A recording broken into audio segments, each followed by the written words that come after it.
Hey, this is Flying Scorpion coming at you with another PGAC for Evolve. I'm excited to make this video for you guys because I've been putting a lot of effort into encoding my videos and trying to get the quality to be as good as possible.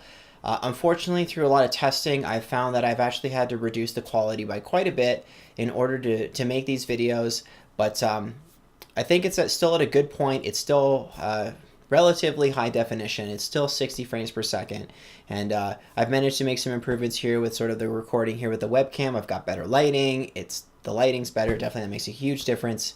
And overall, there's a bit more polish on the videos. You may have noticed that when I said PGAC, some text came up over top of my head right there, and that's new. I created that text and then I just sort of made it so it lines up with the rate at which I say PGAC on average, so it lights up the red letters in sequence with that. I also put Flying Scorpion Presents along with the intro cinematic video, so it says Flying Scorpion Presents Evolve. I went out online and I searched for some text style fonts that closely resemble that of the Evolve logo and name in Turtle Rock Studios videos. So I've tried to match it with that. It's a little bit different. The color is a little bit different, but it's a close enough match for the purposes of this video. This is sort of a test run with the new way that I'm producing my videos. In regards to my cough, I do apologize. I've seen the doctor already, and you know, he gave me basically some product to use over the course of the next 3 months, and hopefully it'll work after a while. But for now, I'm going to be coughing a lot. Not much I can do about it. There you go. So, sorry. Anyways, so what is this post-gameplay analysis test commentary? What we're going to do is we're going to watch some video footage of Evolve. I'll be playing in the game, and then what I'm going to do is slow it down to some points, maybe pause it, maybe replay some moments, or just skip ahead to some moments, and give tips on what to do better, analyze what I do, my performance during the game, because it is a competitive game, and talk about what I could have done better, what I did wrong, what I did right, and also what the hunters did right and what the hunters did wrong, and so on and so forth. And then the goal is that by the end of the video, I come out as a better Wraith player, and you come out with more insight, or you can apply the things that you've seen in my video to become better as a Wraith player as well, or even a better hunter. Excuse me.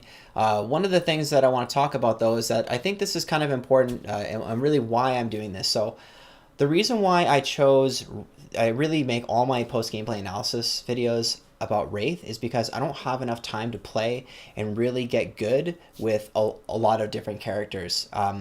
I chose Wraith just as an arbitrary decision. There's 4 monsters to pick from. I could have easily just as easily chosen Kraken or Behemoth or Goliath. I just chose Wraith because she just seemed like an interesting pick to me. I didn't even know about that character until after I bought the game. I already knew about Behemoth, Kraken, and Goliath, and then when I found out about Wraith, I was like, wow, that looks really neat. That's the one I want to main play as. So in Evolve, in any competitive game, what you get is a whole bunch of players at the beginning, a whole mix of them, and then over time, the casual players start to drift off and they play other games, and you're left with this hardcore base of players that are really committed to the game. And then among them, you have a spectrum of players that have a lot of time to play and have a little bit of time to play, but they all have this sort of higher level of commitment to the game. The ones that have a lot of time to play, they can afford the time to master all of the different characters, and they're like the best at the game. So I don't see myself reaching that point just because I can't commit that much time to the game. So I've narrowed my focus down to just one monster, and that's the one that I want to be good at. And why I chose a monster is because I can consistently gauge how well I'm performing, because I don't have a bunch of teammates that add extra variables to the match, and I don't know if I did well or if I did poorly because it's just so random. You might have a really good teammate, or you might have 2 really good teammates and 1 bad one, and that could cause you to lose. So playing as the monster, you're by yourself, you're a solo team, there's less variables, you have a lot more control over it, and whether you win or you lose, the responsibility is squarely in your lap. Unless there was a glitch and you fell through the map and you died by falling into a bottomless pit or something like that. That's Turtle Rock Studios' fault, and they need to fix those types of things. So anyways, That being said, Evolve's been out for a while. I'm late to the game. I joined the game probably 3 months after it was released. There was already players that had deleted their characters, so I'm a bit late. So I have that handicap against me, but I'm catching up and I'm doing well against these level 40 elite hunter teams. I'm actually beating some of them. I think I beat some pre-made teams as well. I got a stage 1 win with Wraith without even taking any health damage, and I didn't even have any elite wildlife perks, and it wasn't against AI, it was against 4 level 40 players, so that was really awesome. I didn't record it, unfortunately, because my hard drive was full at the time. The match that I'm going to show you is pretty much it's almost a flawless victory. You don't take any health damage, and I just want to show it because it shows good gameplay as Wraith, and I think it's better to focus a little bit more on good gameplay as Wraith versus bad gameplay as Wraith. I think there's a little bit more to learn actually from, well, it demonstrates more of the good things that you want to do, and watching the bad play, it's like, okay, I did this wrong, I did that wrong. You don't want to focus too much on that kind of stuff. One more thing I want to talk about, though, is the quality of the video. So I'm going to show you some video footage right now. This is raw, uncompressed video footage, but it has been slowed down to like 30 or 50% or whatever. I don't know. I'll pick it afterwards after I've done recording this. What I want to show you, though, is that the level of detail in this is closer in resemblance to what the gameplay actually looks like. I can't actually post videos that have that level of detail on YouTube, and I can't actually do post gameplay analysis on videos of that level of detail, because that video that I just showed you, that is a 10-minute clip, and it's 50 gigs in size. It's a massive file. It has a massive, what's called the bit rate, and because the bit rate is so high, my processor is it's too much for my computer to handle, basically, to record with my webcam, record with my microphone, record what's happening on the screen, and to play back this massive file at the same time in Windows Media Player. It's too much. Frame rate drops, a bunch of glitches happen, problems occur, and so I've had to compress my videos quite a substantial amount in order to be able to play them back and do this post gameplay analysis on top of them. So unfortunately, you're not going to be able to see the real gameplay footage of what it looks like for me. Here's a couple images of what it looks like. It just looks fantastic, but after it gets uploaded to YouTube, after I've compressed it twice, it's going to get compressed twice. Once in order to watch this, and then I'm going to record myself watching it, and then the second time when I compress this video right here, which has an already compressed video inside of it, there's going to be a loss in quality. So I apologize, but I'm doing my best to try and bump that up. I'm going to try increasing it incrementally until I start resulting in problems again. I've reached the point, I think, where I've decreased it in big enough chunks where I'm at the point where there's no problems. Now it's just bumping it back up again, little by little, to get that sweet spot. So anyways, I'm going to put a link in the video to skip ahead to this part, because I know a lot of people don't want to wait and listen to me gab on for 10 minutes about stuff. They want to get right to the gameplay footage. So without further ado, let's actually get to the gameplay footage. I'll cut back to my screen here. You can see, woo, all this stuff going on in the background here. This is the new method that I'm using to record my videos, and this is this video right here. See, there's no icon for it because it's not finished recording yet. So compressed archive, here it is right here. This is the one we're going to do gameplay analysis on. Okay, so I'm just going to go back real quick here, and I'm going to show you what's going on. I am going to put 2 into Warp Blast, 1 into Abduction, and I'm going to take the abilities cooldown perk. I really like, I've binded the keys on my mouse to control the video, so I don't have to move down here to pause it. I can just press the middle mouse click button and pause and play, and then I've got other buttons to speed it up and slow it down. So let's just skip ahead just a little bit. Excuse me. All right, what are we up against? So we've got a Lazarus being played by J. Man Hall. We've got a Hank being played by Commander Shepard. Hey, shout out to Commander Shepard. He's on my friends list on Steam. We've got a Maggie being played by Squishy Bambi, and we've got a Parnell being played by Visigothe. So, and I'm playing Wraith with my sweet ass, what is it, bog skin, the green and purple. I think it looks really cool, and it works well on maps that have a lot of vegetation. like the fusion plant. So what do I think about this matchup? All right, now one of the things that I've been doing better as a monster, and it's the #1 thing on my list of 3 things that I think you need to do if you want to do better as a monster, and that's adjusting your gameplay depending upon the composition of hunters that you see at this very same screen that we're looking at right here. You need to know what you can do to effectively counter this team. So we've got a Maggie on the team. We know that we can't be sneaking around constantly because they'll catch up with us. They'll be able to find us if we're hiding in bushes or under bridges and things like that. Also, when they get to the power relay, if they get set up properly with their defenses, there's going to be harpoon traps, and you won't be able to abduct people off of the power relay without getting hit with a harpoon trap and locked in place. Because there's a Hank on the team, you have to take out Hank first. He's the first hunter that has to die because of his shield. Because there's a Lazarus on the team, you also have to either take out Lazarus or put pressure on Lazarus until one of the other teammates revives Hank with a strike against his full health. If you fail to do this, you will probably end up trading health damage. You'll start taking permanent damage, and you won't get anywhere with taking them down. So you have to focus on Hank, take him down, and then focus on Lazarus and either take Lazarus out or put so much pressure on him that somebody else revives Hank. So I've said it twice. That's the game plan that we have going into this match. And this really comes with time and experience in, first of all, coming up with the game plan. When you see the screen, you need to have that game plan ready. You need to know where you want to go on the map and start doing those things beforehand. And then actually performing and exercising the game plan comes with experience in doing it properly. And one of the biggest issues that you're going to deal with, especially with a team like this, is cloaking. Lazarus has a cloak, and Hank can cloak Lazarus as well. So there's going to be, Lazarus is going to be cloaked a lot of the match. Hank is going to be using his cloak as well. You need to be able to find players even while they're cloaked, okay? And I'll show you in the match. So there's multiple ways that you can do this. One of them is obviously smelling and seeing the red footprints on the ground. One of the other ways is seeing the jetpack lights in the sky when they're flying around. And another way is when they're walking, you can see tufts of dust coming up as they step to the ground. You don't even need to sniff to do that. So if you're observant, if they're in the water and they're walking around, there'll be ripples around them while they're walking in the water. It's actually a dead giveaway. It's really easy to see them in water if you look out for this. Yeah, I really don't use the footprints that often. I probably should get better at finding hunters with the footprints because I'm honestly not that good at it. But anyways, as you can see here, there's going to be no frame rate issues with this video whatsoever. And but we pay the price in terms of the actual video quality. I'm going to back it up real quick here, and I'm going to just give you a quick tip as a Wraith player on managing your movement resources, okay?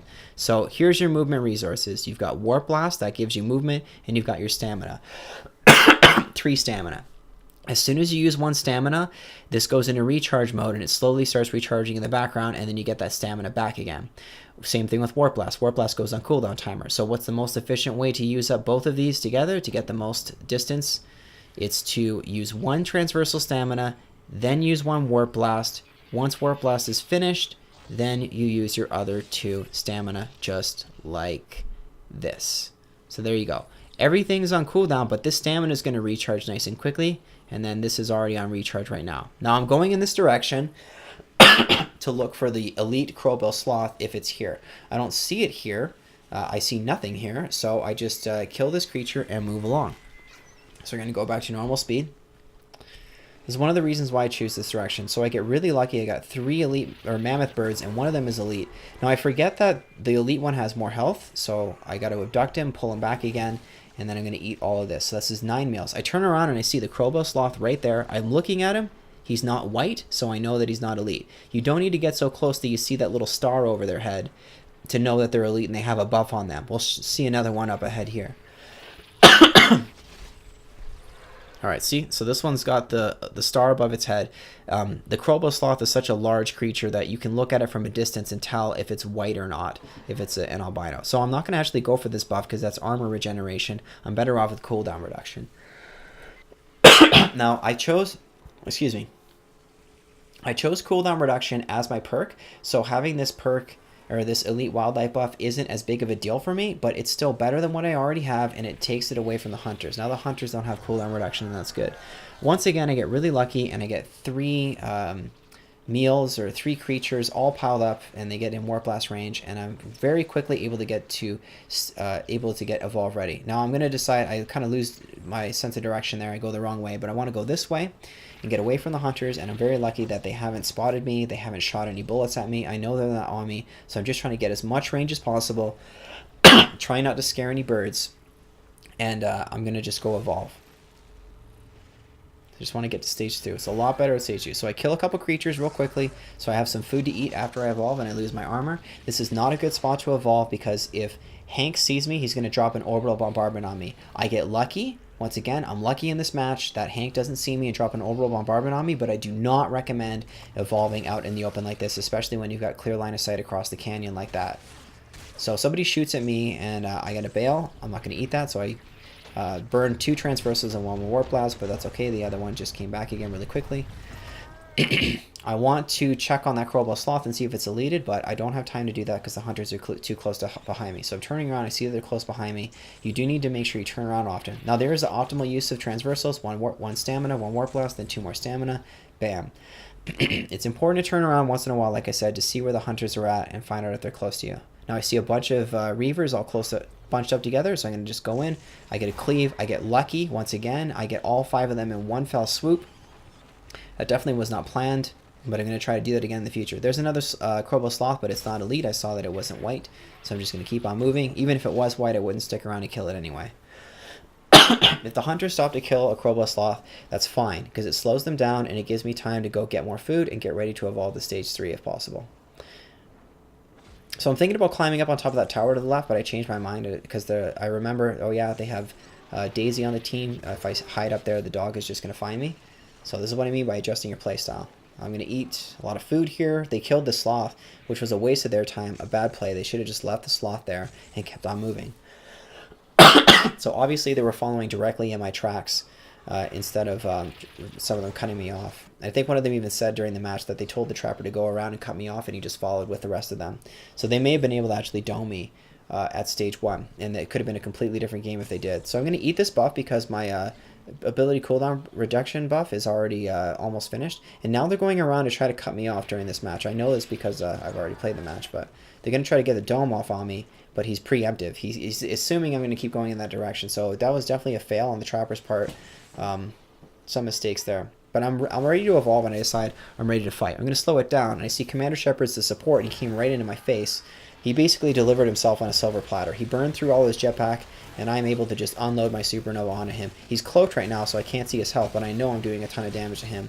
And I go to Warp Blast, but he stays up in the air. Good play on his part, but I can still see him, so I'm going to go for an abduction. And this is what I mean. You need to be able to find these players when they're still cloaked still. I'm going to swing in the midair. Bam! He's dead. Just like that. So that's what you got to do. You got to stay on them even after they cloak. It takes time. It takes practice. It takes practice learning how to aim your abductions. Now, notice that he just went cloaked as well. So I lost him. I don't know where he went, but he's on the left-hand side of the screen. It's easy to see in slow motion, but I didn't notice it during the game. The explosions obscured my vision. So I see that also the support is cloaked as well. So the support popped his cloak, and now he's not cloaked anymore, right? So I want to kill him. Like, actually take him down, and now no matter what, he's not going to be able to cloak Lazarus and keep Lazarus off my screen. But there's Lazarus right there. Lazarus must have burned through his cloak in order to get away from me, and I'm going to go and switch to him by abducting him now and pull him in nice and close. It may have been better to warp blast towards him, but this is working out good anyway. So he gets just out of range. And I'm stuck on the tree, but I'm going to Warp Blast. I know it's got enough range to hit him there anyway. And there we go. Assault was close behind me, and he was low on health, so Assault went down as well. See, that Harpoon drop just prevented me from getting that abduction off. I see that Daisy's going in for a revive on the Assault, and that's definitely not something I want to have happen. This is winnable right now. I could totally wipe the team right now at stage 2. Unfortunately, I was swinging in the wrong direction, as the auto-aim on the melee attacks is a little bit frustrating to deal with. I should go for an abduction here, and I do get the abduction, but I turn around, I see Daisy's going back in for the Assault. I really don't want her to get the Assault back up, so I'm going to swing at her. And now I see that Okay, Medic just healed everybody, including Daisy. Now I see that Trapper's going back for Medic, and I can't let that happen. So I'm going to go in for a Warp Blast. I succeed. I get her off of the Medic. But there's Daisy again. Daisy's really intent on reviving the Medic. And I'm going back to stop her, and I'm just a little bit too late. Just like a fraction of a second too late.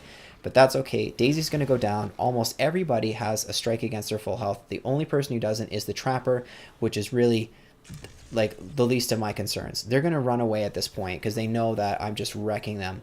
And I am evolved ready. I haven't taken any health damage.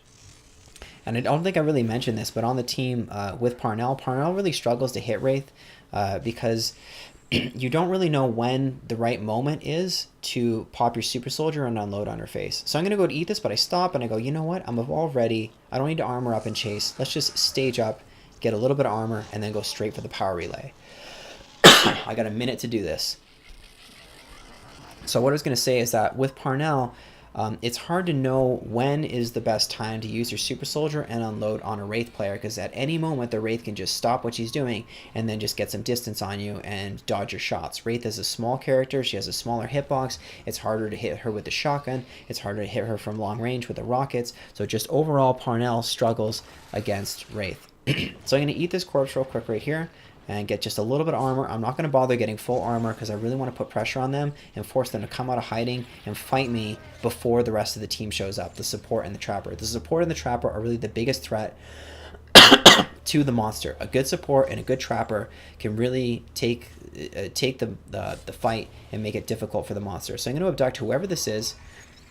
Now I'm gonna pause it real quick here, and I'm just gonna say abducting from down below is easier than abducting from directly on, because whenever you do the abduction, most of the Wraith players know this, you want to aim just above their head. And what happens is on ledges like this, excuse me, the players may see you going into the abduction animation like this, and then they might back behind.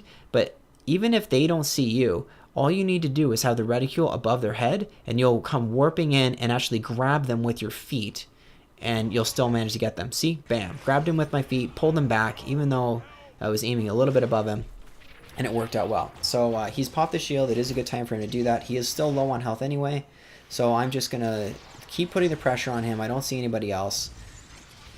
I try to pounce attack, but I launch right over his head. Hey, Turtle Rock Studios, I've said this before and I'll say it again. Something's up with Wraith's pounce attack.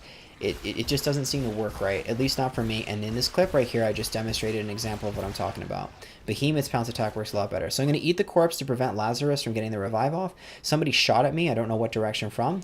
And I think they stopped me from fully eating the corpse, and I worry that it might be Lazarus. So I go back to look again.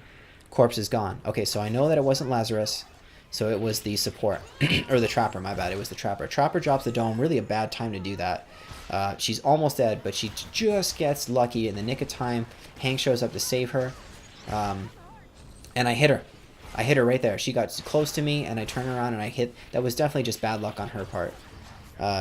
So she goes down. She's out of the fight. Daisy's going in to try to revive her. Hank dropped that orbital bombardment really at a bad spot. I'm not going to go anywhere near that orbital bombardment. He didn't hit me at all. Trapper goes down. The only person that can revive her now is the Medic, and the Medic is in hot water now.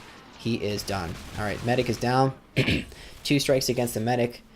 Pretty much 1 strike against everybody. I can't really find Daisy. I see footprints all over the place, and I'm really failing to follow these footprints. I need to start paying more attention to them.